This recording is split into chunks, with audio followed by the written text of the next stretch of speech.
at manggagaling yan sa innocent-looking na si Janice Navida. Ayun o. Innocent Gusto ko look. yun, Mayroon. Nakaka-innocent kasi ang Sumakto ka glasses. rin sa wakas. Hi, Juday. Hi, Welcome back. thank Ayan. you. Pero bago sa'yo, gusto ko muna kay Sir June.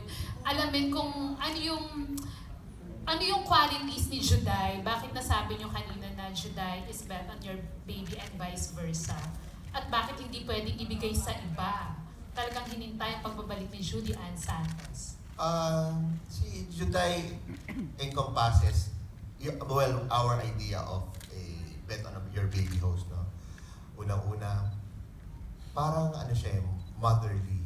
Nakikita natin yun. Lumalabas sa kanya yung being natural mother. Mahal niya yung mga anak niya at alam yun natin lahat.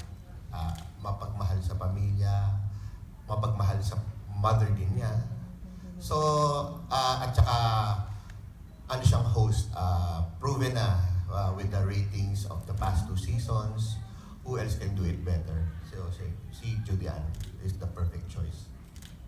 Umaba naman ang hair ni Juday doon. No? Kakagupit ko lang ng isang Ikaw din ba, Juday, would you say na among the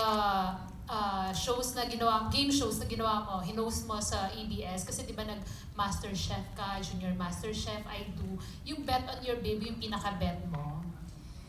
Iba-iba sila ng texture eh. At saka ibang klase ng patience ang ibibigay mo sa bawat show, lalo na sa mga bata.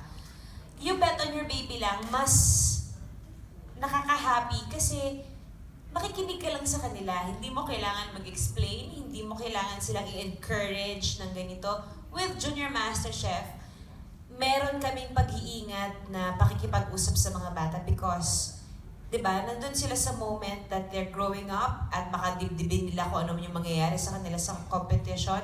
And it's a competition sa isa't isa. It's a family thing. Kaya, bet ko si bet on your baby.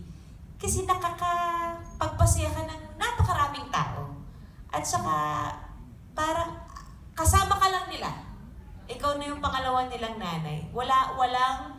It's a no-brainer work at all. Yung papasok ako sa trabaho, handa ako makipagkulitan sa mga bata. With Junior Master Chef, nakakasa akong pumasok sa trabaho at baon ko ang isang truck ng wisdom para sa mga mas matanda. Yung mga ganyan. If there's one thing na naituro sa akin ng hosting, magbasa ng English. Kasi para alam ko yung sinasabi ko. Pero parang hindi naman nangyayari. So, tatagalogin ko na lang yung iba. Okay. And curious din ako kung sa